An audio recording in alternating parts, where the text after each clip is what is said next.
Welcome back to this NewsMakers Extra. We are with the Vice-Chancellor of Canterbury University, Dr. Carr. Well, let's talk town and gown. The university's Designs on the Arts Centre has triggered one of the city's blockbuster debates of the year. Hand on heart, has the depth and breadth of the concern and opposition to this plan taken you by surprise? Mike, in some ways it hasn't.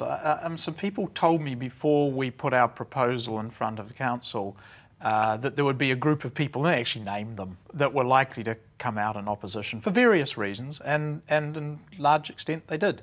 And that is understandable. It wasn't just them though, right? It's not just that group of people, but it is fair to say it is those people who have led the charge.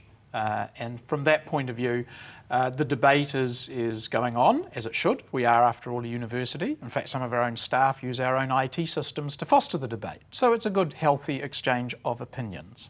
Aside from the likes of the Bevans, who I'm sure you are referring to, what about the likes of Alaric Hooper, Don Whelan, the concerns that Chris Doig has expressed? Now, they're not necessarily hardcore opponents, but they are part of this great amalgam of concern and reservation, are they not?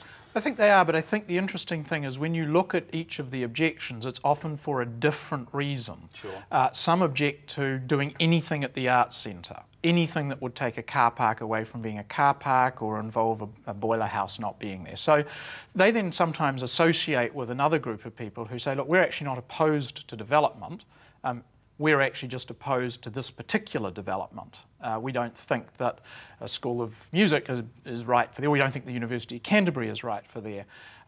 So there's that school as well. Then there's the school that says, well, actually we think music would be great there. We just don't think this is the right building. We think the auditorium should be bigger or smaller, or the sight line should be higher or lower. Or if you were going to do this at all, you'd do it somewhere else on my piece of land or with my interests at heart. Or then there's the group who say, well, look, we actually think it's not bad. We just don't like the person who designed it. We don't like the architectural merits. We don't like the colour of the stone. But those are all different views. Of course, they can all then lead to the conclusion, well, you know, the enemy of my enemy is my friend, so we'll all just gang up and nothing will happen. They're different views. They're views held legitimately by people with passion and concern, and they need to be heard. But at the end of the day, all the university said was, hey, we're up for building, being involved with and funding National Conservatory of Music. We think that you'd get more gravitas for that you'd get better audiences for that, you'd attract a wider range of staff and students to it if it was built at the Arts Centre. So the University Council in May simply said to the Vice-Chancellor, go to the City Council and put a proposal to them. And quite obviously the City thought about that and is going to consult about it. We wouldn't have done that if we hadn't done some work beforehand, so we talked to the Arts Centre Trust Board. They think it's a good idea. We talked to the Urban Design Panel, the appointed experts. They said this building would be up for it.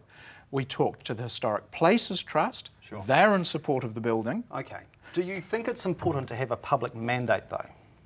Well, I think the first thing we have to understand is that the Arts Centre are the owner of this land.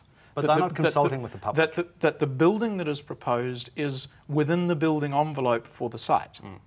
That at the end of the day, the Arts Centre Trust Board are a landowner with an interest in securing, if they can, a development opportunity on that site. Sure. But do you think the proposal should enjoy a public mandate? Is that important to you? I think that it is important that the decision makers understand the views of the wider community.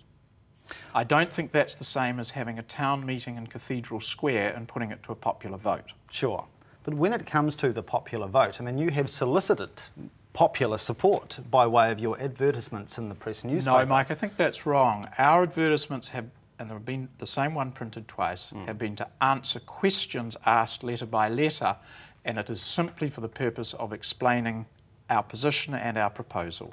Your advertisements, with respect, were headed up Raise Your Voice Christchurch. You implored people to lodge their support by text or email. Indeed, but the point that we're making in the advertisement is here are the answers to some of the questions that are being raised, and here is a picture of the plan of the site. Sure, but with respect to the solicitation of electronic support by text or email, how many people have transmitted their support? In the hundreds. In the hundreds?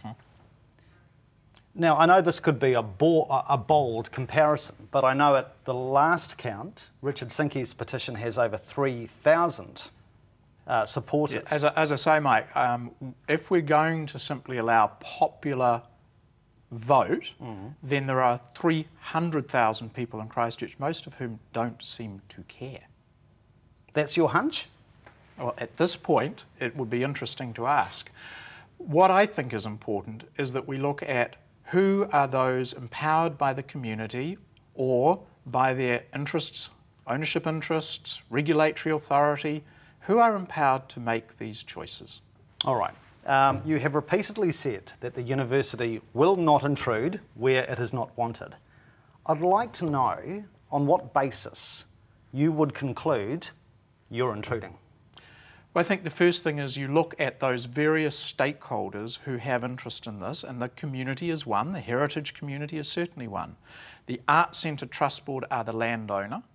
The City Council is likely, if they choose to be after consultation, to be the developer. The business community, both at the Arts Centre and in the inner city, have a voice and an interest. And as I said, so does the heritage community, and so do those appointed bodies such as the Urban Design Panel and the Historic Places Trust. But what about the public mandate? Like if the wider public is saying to the university, you are intruding, you are imposing, that doesn't count for now, right?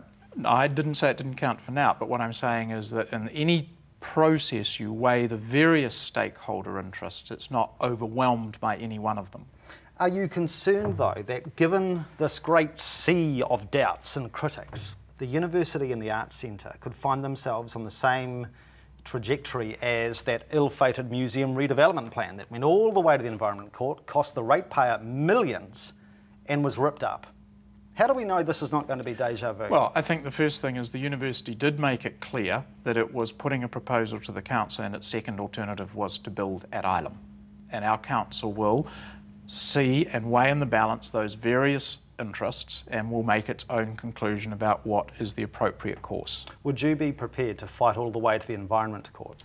It's not my choice. At the end of the day, it is a choice for, first of all, the Arts Centre Trust Board as landowner, secondly, the city as the developer, thirdly, the prospective tenant, which is the university. So there are at least three parties who would make that decision, and it certainly wouldn't be mine. Sure, but as part of that decision, would you be concerned if it went all the way to the Environment Court? I think we'll just wait and see. I think that's the answer, is it would be premature to judge on behalf of others who are part of this process. All right, we'll take a break. Plenty more to come. We'll have a look at the vision thing shortly. Do stay with us.